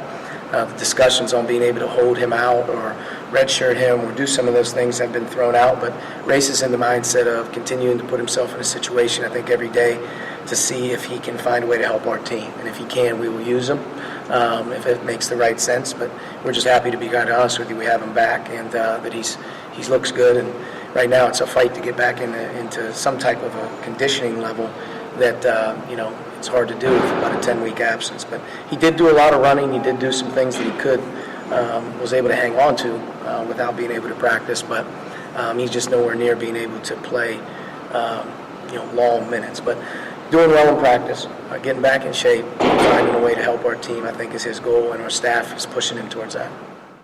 We will certainly find out tonight. Key word there, he's not able to play long minutes. Yeah, I see him on the floor tonight. I think that if nothing less than what I just said, energy, excitement, something, hope. Yeah, Archie knows that the crowd. He's losing not losing, but Hoosier Nation's a little butthurt right now. He's heard him loud and clear, and they need something. The team needs something, man. Somebody. Give me some excitement. But we'll certainly see. I think you've seen him tonight. You're not going to see a Green and Davis, like I said. Nope. Davis shut down. And, you heard Dustin DePerick talking about Demezy Anderson, how we'd all been wondering why. And, just not playing good enough, I guess. He's blowing defensive assignments, and you can't have that. Unless you're scoring 18 points a game, then you can blow defensive assignments. But he's not scoring 18 points a game. So, there's that. Hey, did you see at the Pro Bowl festivities, Jamal Adams of the Jets talks about it. He's on camera. He's like, I'm going to take that Pats mascot down. I'm going to go knock him out. And it says it's 2 hours later. He's over signing autographs. He looks down, and he sees the mascot down, so he runs a probably 30 yards, 20 yards, and just puts a nice little full-on chest tackle on the Pats mascot. Takes him to the ground, stands over him and walks away. The crowd's loving it. They were booing the mascot all day. And you texted about that or tweeted about it that day, and I'm like, instantly I saw that. I'm like, well, that's going to cost him some bucks. Well, then last night I see that the dude in the mascot had to be hospitalized. The league's not happy, as you can imagine. That is definitely going to cost him some money now. And I'm talking via lawsuit, baby. The league may not be happy, and at the end of the day, Jamal Adams might not be happy, but the rest of the country's happy. Everybody loved it. It was great. Walter McCarty, head coach at Evansville, former Kentucky player, suspended for a game. He was on the radio, his home radio call after the game the other night, and said the officiating sucked. Didn't like the officiating. Well, he's learning that you can't do that as a coach. He's been suspended. There was other things said, I think. Why is the referee association so soft? Well, you know what? If y'all sucked, you sucked. People complain about you talking about players. Well, they're kidding. Why can't you talk about the officials? They're getting paid to be there. Grown-ass men. They're getting paid to do a job. If they don't do it, why are you not allowed to say they suck? There's not many jobs you can have across the country that where if you're screwing protection. up, you don't get feedback. Come on. Somebody do that for me. You can't talk about him. We're going to fine you. It's nuts. Yeah. It's not nuts. There has to be decorum. I mean, you have to have a level, but I mean, if that's all it was, the officiating sucked. What if it's true? So, especially if it's true. Yeah, it's aggravating. Aggravating. Indiana taking on Michigan tonight up at the Simon Scott Assembly Hall, one of their only home games in a brutal stretch. After this, they've got to go up to Rutgers and to East Lansing. That's their reward. Playing Michigan's bad enough. They got to go to Michigan State, which is actually now probably the best team in the Big Ten. Without a doubt, one of the best teams in the country. Michigan right there, right with them. So Indiana trying to fix its ills against some pretty stiff talent. Something tells me we see a game tonight that surprises us all. Very, very possible. I think that part of it's because Indiana's got to get accustomed to playing without Devontae Green, who will not be there. It's suspended indefinitely. They're going to get used to playing with a shorter rotation, I think. The guys that he's bringing them in for 2 minutes. He's giving them a breath, and that's it. It's 5 on whatever for Indiana right now. We got a lot more to get to. Drew Davis of Peaks.com. He's going to join us next. We'll talk about the McDonald All-American situation. Stay tuned. We're back with more on Indiana Sports Beat right after this.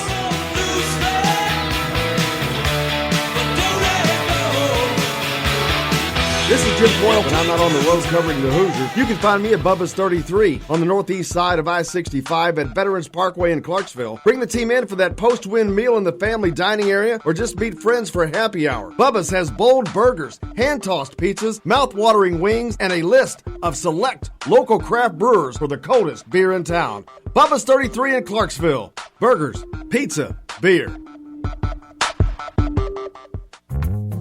Many medicines used to treat colds and flu contain acetaminophen, a pain reliever and fever reducer found in hundreds of over-the-counter and prescription medicines. But taking too much or more than one medication containing acetaminophen per day can damage your liver. So always read the label and don't take acetaminophen if you drink 3 or more alcoholic drinks every day. To learn more, visit fda.gov/OTC pain info.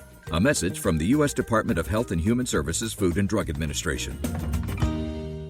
If you're a homeowner and have storm damage to your roof, you want a hometown contractor you can count on and trust. Brooks Roofing of New Albany has been doing quality work since 2006. Check out their work for yourself at brooksroofingin.com. No job is too big or too small, commercial or residential. Brooks Roofing is probably working in your neighborhood right now. Visit brooksroofingin.com or call 812-868-ROOF. That's 812-868-ROOF. Brooks Roofing, the protection you need when nature strikes. We all want a winning smile for those championship photos, and that's exactly what you will get at Reynolds Family Dentistry in Sellersburg. Reynolds Family Dentistry has been serving the dental needs of Hoosier families for over 30 years. Let Doctors Roger and Jay Reynolds take care of your family. Just off of I-65 at 809 South Indiana Avenue in Sellersburg. Call 812-246-3368. That's Reynolds Family Dentistry, 812-246-3368. All right, crew, let's get her dug. Honey, want to give me a hand? I'm planting that tree, remember? No matter how large or small your digging project may be, no matter how urban or rural, you must always call 811 before any digging project.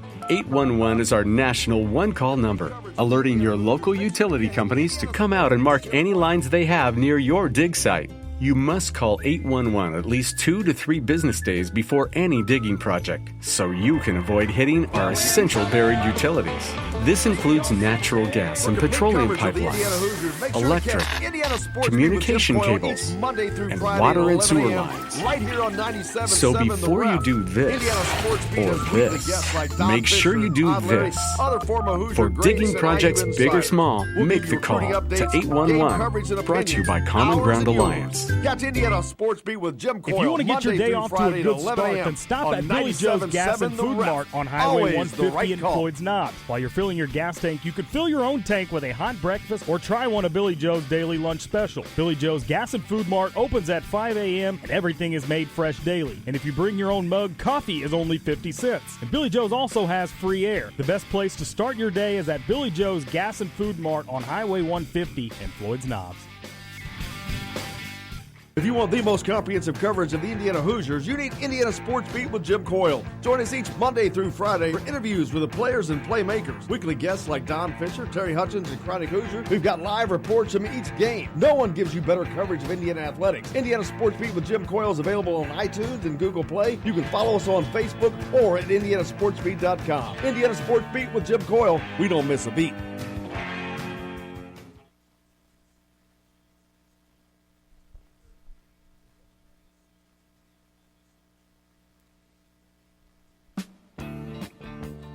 Today's guest is brought to you by Reynolds Family Dentistry of Sellersburg. You need $1 million smile for those championship photos, and that's exactly what you'll get with Reynolds Family Dentistry. You get a shiver in the dark. Welcome back to Indiana Sports Beat. Thanks a lot for joining us. Make sure have you made your appointment with Reynolds Family Dentistry yet, Justin? I did not. Man, I'm gonna do it for you. What's a good day for you? Surprise me. Oh. We will do that. Drew Davis from Peaks.com joining us here momentarily. Going to talk about this McDonald's All-American team that came out yesterday. A lot of big names on it, of course. But one that's not from Indiana, Keon Brooks. Unbelievable. It's a little shocking. He's way too up the food chain. High up the food chain, rather. Talking with Drew Davis now from Peaks.com. Drew, how are you, brother? I'm doing good, Jim. How are you? Great. I've been talking a little bit about the McDonald's All-American team that came out, and more importantly, the lack of a Keon Brooks on that team, and I don't see how that's possible. He's like one of the top 14 players in the country, but not one of their top 24. Yeah, it's a real head-scratcher, to be honest. I kind of thought Keon Brooks was near locked to be on the McDonald's All-American team, especially with the way he's played this year. He's he's delivered time after time on big stages with quality performances, and he's the leading scorer on the number one team in the country, and I don't really know what more you could ask out of a kid, and I thought he deserved to be a McDonald's All-American, and to see him come up short, was kind of head-scratching to me. Yeah, I don't get it. I mean, Isaiah Stewart makes it off of La Lemure, and I'm thinking, does it have to do with the fact that they don't want to take two guys off the same high school team? I would just find that hard to believe. And you mentioned the number one scorer on the number one team in the country. They played DeMatha, Maryland, like a week ago, who was the number one team in the country. They beat them by 23, and of course, Keon Brooks is leading the way. He's led them all season long. How is it? I don't understand how it's possible. Jeff Rabjohns at Peegs as well said it that in the 24 years of covering basketball, this is the biggest snub that he can recall.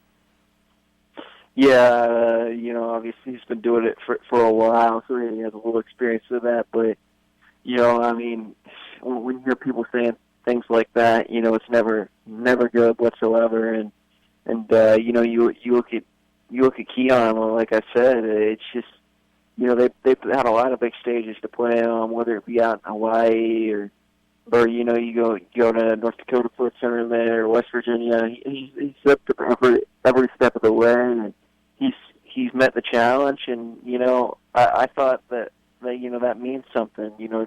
To be able to do it and do it at a high level on different settings and be able to just elevate your game when you're playing other good teams. I think that means something. And I just, at the end of the day, I can't believe he's not a McDonald's All-American, to be honest. As neither can I. But it is what it is. But we'll go from there. A lot of high school, a great high school game tonight as Floyd Central, a big team out of Southern Indiana. They head down to the Evansville area, taking on Evansville Rights and Christian Lander. That's tomorrow. My bad. I was thinking that was tonight. But anyway, this weekend. That's a great matchup between Kobe and Christian Lander. Yeah, you get that matchup on Saturday night. There's a few good ones. Obviously, I think the most interesting part will be watching, Todd Sturgeon, the Floyd Central's head coach. I'm honestly, if I were to go to that game, my biggest thing I'd be interested in is see his game plan that he would draw up against Christian Lander. Obviously, I got to see him coach against Romeo a few times last year, and I was impressed with some of his game plans and the way he went about defending them. And I thought that he's just a high-level high school coach. He does a really good job, and I know he'll have something up his sleeve for Christian, and I'm sure it'll be a major challenge for him. But it'll be interesting to see how Christian kind of responds to that and plays against Floyd Central. Yeah, we'll certainly see. It's a great matchup, and you can actually hear that game on the Big X Sports Radio on WXVW. Justin Kalen on the call for that, as a matter of fact. So looking forward to that. But a lot going on in the recruitment of Keon Brooks. We were talking about him a minute ago. His commitment is widely expected to be coming by the end of this month, probably. But there's no set timeline. But that's when things are kind of pointing. Right. It could go longer than this month, but right now, the plan is, kind of wanting to get it done by the end of the month. But like I said, it could go longer. Right now, Keon's still trying to, kind of figure things out. But I would say Indiana, kind of does sit in a good position here. Archie's done, really good work, and then you look at Indiana. The biggest selling point has to be the role that you can walk into next year and the amount of shots that are available. Like, for any player, that's going to be attractive. Absolutely. And turning to tonight's game, Indiana taking on Michigan at the Assembly Hall, Simon Scott Assembly Hall. A tough matchup for this Indiana team, especially now they're down even again. You got Devontae Green, who will not be available. Devron Davis will not be available. There is the potential of Race Thompson, but even at that, that's just we're looking at minimal minutes if he's able to get into the game tonight. Right. Race, he's been out for a long time. I don't remember the exact amount of days, but you see with Rob Finney, even though he was out for like 2, 3, 4 weeks, it still takes a while to work through the concussion. It took him a couple games to get his legs underneath him. But I can't imagine with Race because he's been out for an even longer period of time. So it's going to take him a lot of time to get back into game shape, like Archie said. The only way to get into game shape is to play through some tough minutes and just kind of push yourself and hopefully we'll get a look at Race tonight because we haven't got to see too much of him and kind of want to see a little bit of him in a game like this. We look at Michigan, a team that kind of just got whatever they want on the offensive end of the first time. And, John Beilein's an offensive master, but the big thing for Michigan this year is, John Beilein's, they're getting the title games and stuff, and a lot of coaches would be that'd be cool for them, and then they'd be satisfied with it. But Beilein, really took a hard look, and he said, why aren't we hanging banners? Why aren't we getting to that next step? And, their defense wasn't at the level that he expects. And what does he do? He goes out and he hires a specialist boy from Illinois State to come in, and now their defense is looking good. And I think that's a sign of a really good coach. A lot of coaches want to admit their flaws and take the measures, needed to kind of mask them. And I think you got to give credit to John Beilein for making a move like that. Absolutely. That's what it takes to produce championships, and it's an area where Indiana's trying to get to. Obviously, Archie Miller struggling through a second season, needing to get his own recruits in there as they try to make that blend. Devontae Green obviously has been suspended indefinitely for not living up to expectations of the program. Not sure if you will see him back in an IU uniform or not. But a lot of people are saying that's great for this reason or it's not good.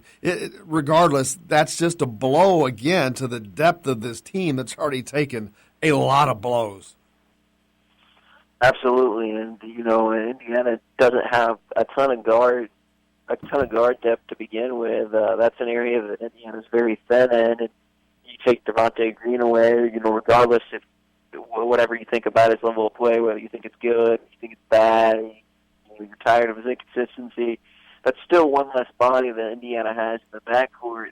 That's going to, make their guards wear down a little bit more and give them one less guy that they can rotate into that rotation of guards. Absolutely. And then also tonight we talked about Race Thompson possibly playing. But obviously, if he does, that's going to be minuscule minutes. But there's nothing I think this team needs more besides a shooter than help off the bench. They're getting zero production off of the bench. I mean, this basically Indiana right now is playing 5 on 8, 5 on 9, whatever the other team's rotations are, because the guys that come off the bench are coming in for 2 minutes just to give these guys a breather, and then they've got to go back out there and do all the producing. I saw a post yesterday talking about predicting that Al Durham will start averaging 11 points a game. Well, he's going to be one of only 5 guys that are scoring, so his production point output it should increase. They're the only guys that are scoring, but that's what's hurting this team is not getting production from other members of the team, which other teams are, and that's where Indiana's losing these games, I think. Right. You look at Alvaro, even if he's coming off the bench, he's scoring 11, 12, 13 points a night, and you look at it, and McRoberts going to be in the starting lineup. I mean, he's been pretty good for Indiana over the last couple of years, but he does he's had his spots on offense this year where he's looked bad, and last game you could see it. He's not even looking to shoot. He's got his head down when he's driving the basket. So teams are giving him that extra space, and I think he has to shoot some of them just to keep defenses, just to make defenses respect him. You have to at least be looking at the rim there on those, and you look at Al. Like I said, if he's the only one scoring off the bench, that's still only 5 guys that you're getting at the most scoring, and you're not going to have anyone else off the bench that's contributing. I think, Evan Fitzner at the beginning of the year was a nice shot in the arm. He was playing really well. Since then, he's really struggled to defend in space, struggled to rebound, and, he's not playing well, and he's not hitting shots either, and that's a major problem. And, honestly, looking at that bench, I really don't know what to say or what Archie can do, because there's not really a whole heck of a lot of options for him right now. Well, we'll certainly find out tonight. Hopefully the Hoosier Nation gets behind this team, because they're going to need to electrify Assembly Hall if Indiana has a chance to win this game. Appreciate you joining us, Drew, as you do each week. Well, no problem, man. I look forward to talking to you next week. You bet. Follow him, Drew Davis from Peaks.com. Appreciate him joining us. We've got Todd Leary coming up next. We'll talk more IU basketball right after this. We'll be right back on Indiana Sports Beat.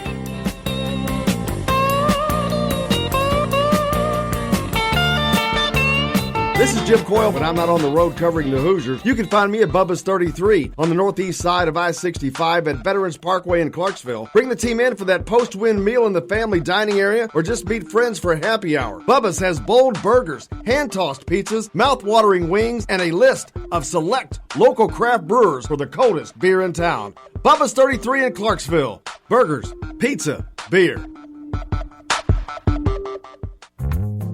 Many medicines used to treat colds and flu contain acetaminophen, a pain reliever and fever reducer found in hundreds of over-the-counter and prescription medicines. But taking too much or more than one medication containing acetaminophen per day can damage your liver. So always read the label and don't take acetaminophen if you drink 3 or more alcoholic drinks every day. To learn more, visit fda.gov/OTC pain info.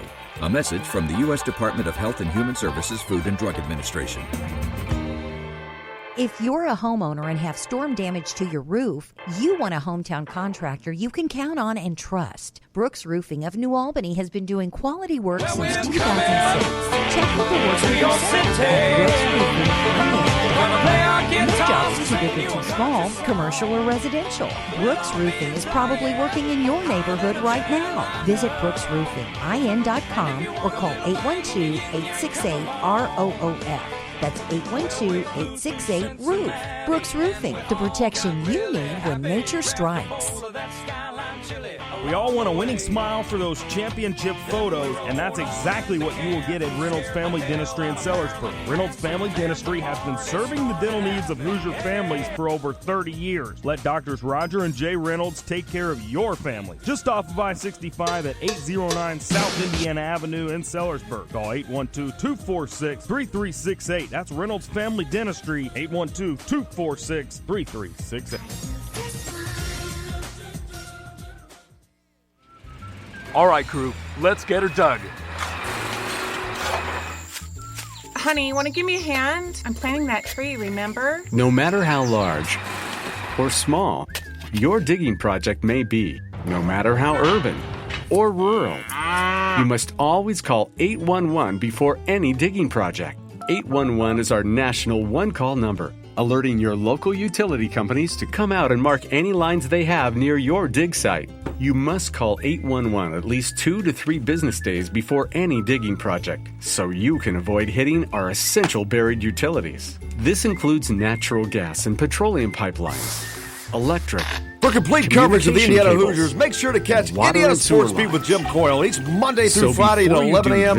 right here on 97.7 The Ref. Make sure Indiana you do Sports this. Beat has weekly guests like For Don digging Fisher, projects Todd big or Leary, small, other make former the Hoosier call greats, to and IU 811. insiders. Brought We'll to you give you by recruiting Common Ground updates, Alliance. game coverage, and opinions, both ours and yours. If you want to get your Catch day Indiana off to a good Sports Beat start, with Jim then stop Coyle at Monday Billy through Joe's Friday Gas at and Food 11 Mart a.m. on Highway on 97.7 The Ref. While you're filling your Always gas the tank, right you can fill your call. own tank with a hot breakfast or try one of Billy Joe's daily lunch special. Billy Joe's Gas and Food Mart opens at 5 a.m. and everything is made fresh daily. And if you bring your own mug, coffee is only 50 cents. And Billy Joe's also has free air. The best place to start your day is at Billy Joe's Gas and Food Mart on Highway 150 in Floyd's Knobs. If you want the most comprehensive coverage of the Indiana Hoosiers, you need Indiana Sports Beat with Jim Coyle. Join us each Monday through Friday for interviews with the players and playmakers. Weekly guests like Don Fisher, Terry Hutchins, and Chronic Hoosier. We've got live reports from each game. No one gives you better coverage of Indiana athletics. Indiana Sports Beat with Jim Coyle is available on iTunes and Google Play. You can follow us on Facebook or at indianasportsbeat.com. Indiana Sports Beat with Jim Coyle. We don't miss a beat.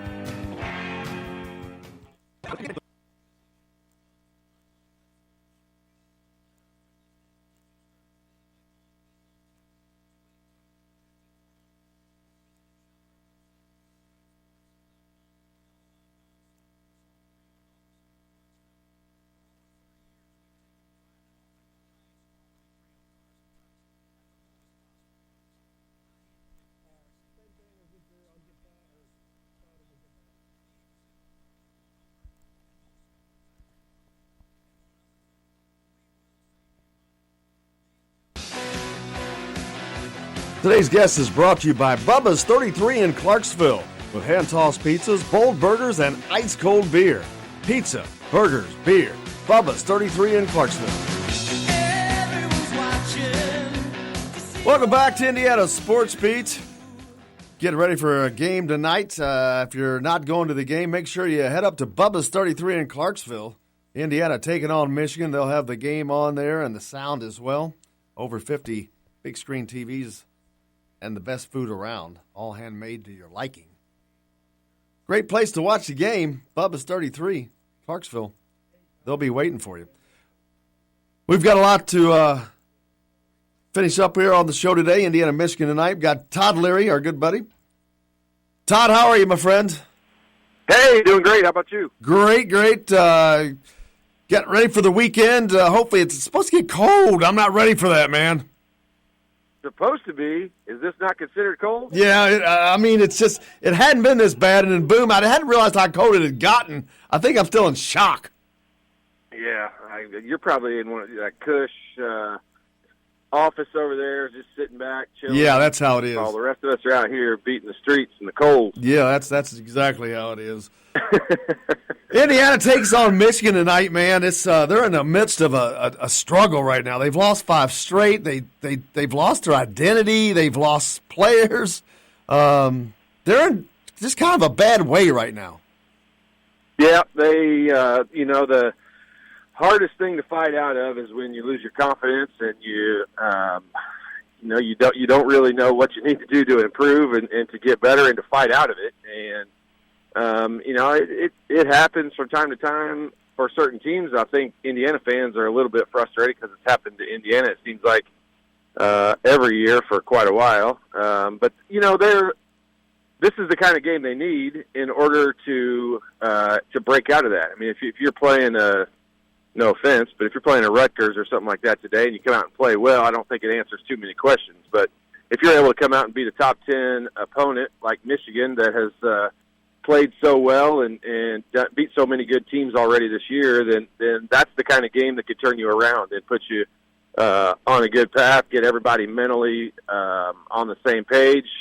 Now, that's assuming that they win. If they lose, it kind of depends on how they play. This is one of those games that you can learn some stuff by, even if you lost, you could still show some improvement. But, I'm looking at it from the positive perspective. This is the kind of game you want to have to break out of that funk that they're in.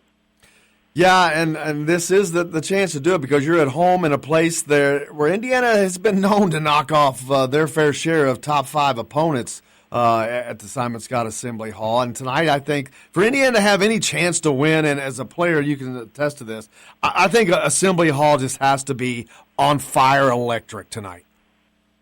Yeah, I mean, it sure doesn't hurt. But,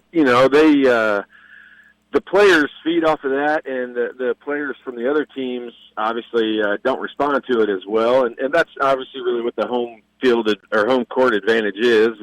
And Indiana just has always had, one of the top 3 places, I think, to play, and players that come in from, I played there so many times that it kind of got normal to us, but you would hear players that would come in here and play, and now guys that I would talk to, later in their years, would say Assembly Hall was such a tough place to play. And that's just an advantage that they have. It's something that they can use, obviously, to their advantage, but they really have to come out and get off to a good start.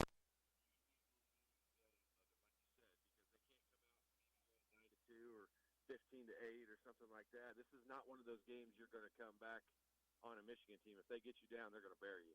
Yeah, and this is a team that has not exactly been full of vim and vigor and emotion. It's kind of unusual. You don't see anybody getting fired up, so that's another reason why I think it's a crowd to maybe force feed injury into these guys because they seem like they could sure use a jolt of it. Yeah, it's it is one of those things. It's not that they don't care. I mean, that's something that you'll hear. You'll hear fans when things are going bad and guys are emotionless. You'll hear, the fans are emotional and they want to scream and yell and go crazy, and they want to see the players do it too. But this is not that kind of team. I mean, Juwan Morgan is not a guy that is super vocal and super excitable a lot of times. And obviously Romeo's not. And those are the two guys that everyone's going to follow. And so, their role models and who the younger guys are kind of learning from and trying to emulate are guys who are not super emotional. So that makes it tough. I think Archie is an emotional guy, so I've seen him in practice. He gets plenty emotional, trust me. But this is a team they've got to, you said they lost their identity a little while ago. I still think they've got to find it. I'm not sure that they ever had a real identity. This is a team we would think would shoot the ball pretty well, and they've not really done that. And it's a team that should be able to run and get up and down the floor, and they've not done a whole lot of that. And defensively, they should be able to stop people, and they've not done a lot of that either. So it's a team that I think has been searching for, the recipe that they're going to beat teams with on a regular basis, and not just need to have a good shooting night in order to beat a good team. And I still don't think they're there. I think that they're searching for that, and it's going to be a combination of getting off to good starts and just kind of grinding it out and staying, in the lead or right within striking distance of a team, because I think we've figured out this is not a team once they get down that's going to be able to throw a bunch of points on the board in a hurry. Yeah, and speaking of not being a great shooting team, Romeo has really made his mark on driving to the rim and scoring a lot of points in that manner. And in the last few games, teams have kind of tried to shut those driving lanes down and limit him. And I've got a text into the show that said that he didn't think that he was prepared out of high school to do anything other than drive. I don't think that's necessarily true. Just when you're as dominant as he was, it's like, why do you stop doing what's working for you so well? And I get that, but now he does need to expand his game a little bit. But he's such a phenomenal force. The people don't realize how talented he really is. They can see him struggling with the shot, but I think that's something that will eventually come for him. He's just too talented. Yeah, I mean, he is. I don't know where you would classify it or how you could say the best ever, but I would say he's in the top 3 best finishers getting to the rim that Indiana has ever had. And I mean ever had, and I've been an Indiana fan since I was born. So, this is a guy who's a special talent physically. He has some crazy skills that very many guys don't have, and he can finish around the basket, better than anyone, I think. And that his jump shot has always been a little bit streaky, but he gets away with it because when he needs to put points up, he goes to the rim and does it.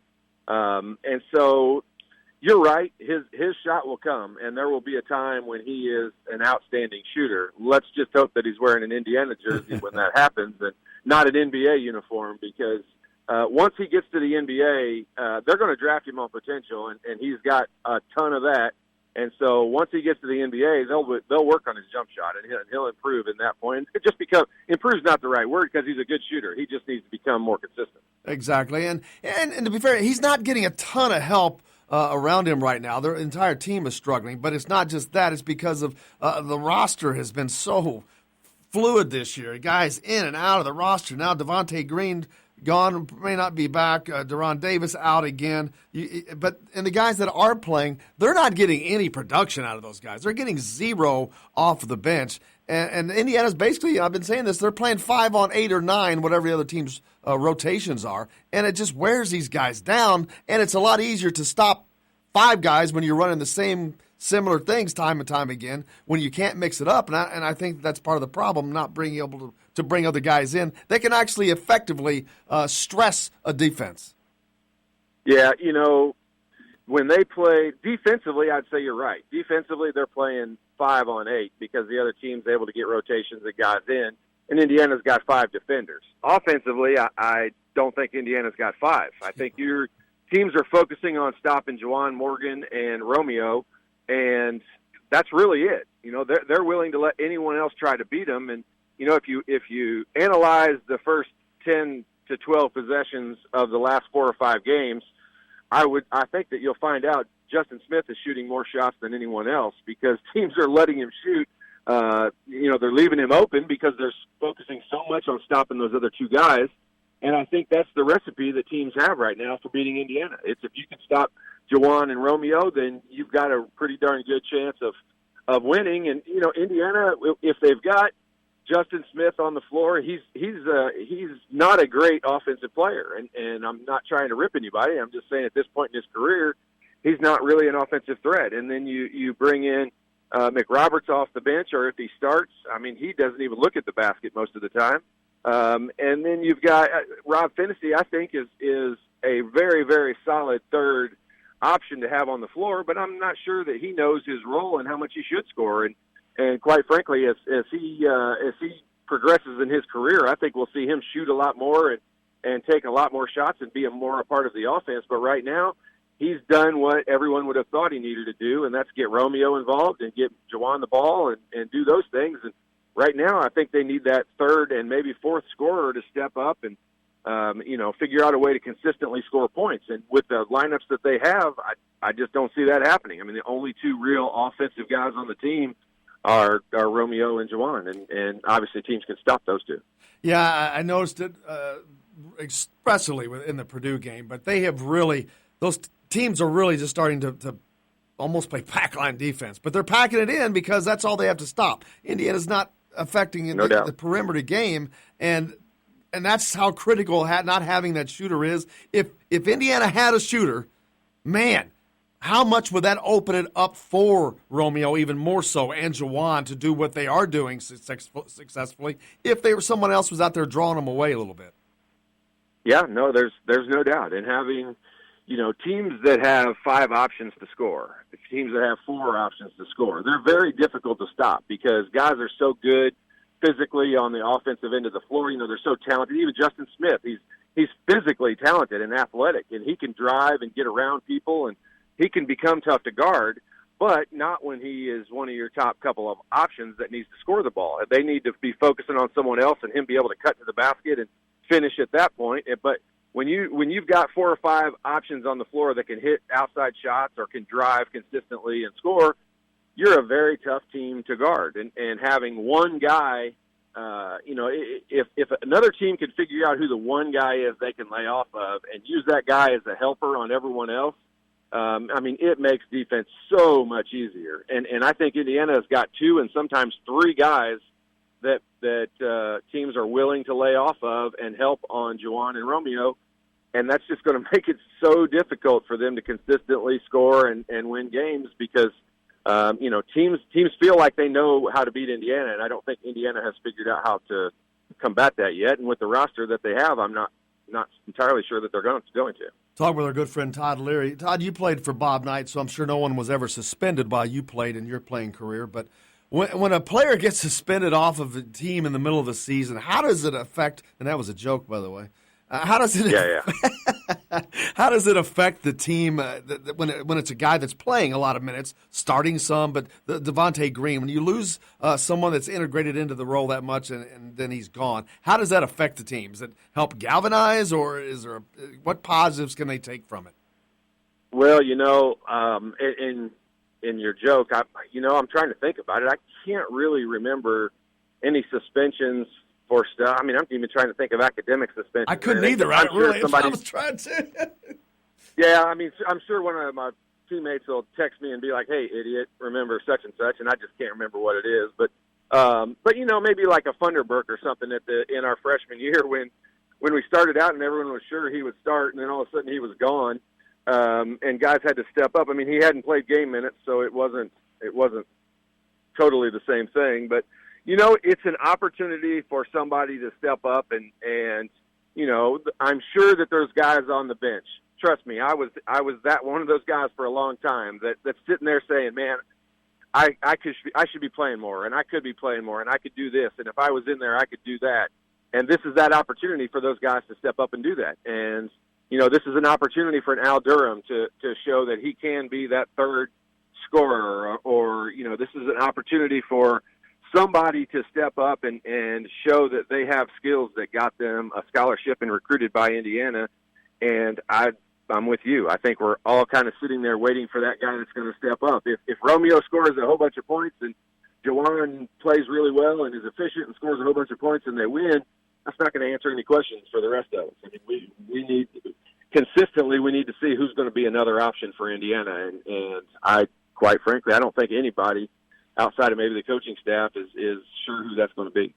And then talk about this team meeting energy. The one bit of good news that's come out, Race Thompson has been cleared. He hasn't played this year, suffering from that concussion that has kept him out for months.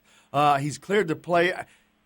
Don't know if we'll see him tonight. I think that you will, just for, if not a minute or two, for the standpoint of just energy, of energizing the crowd to see him. Up, yeah. Yes. And how important is that to this team, getting him out there, even if he's not really contributing yet, but just the thought that, hey, he's coming, helps on the way?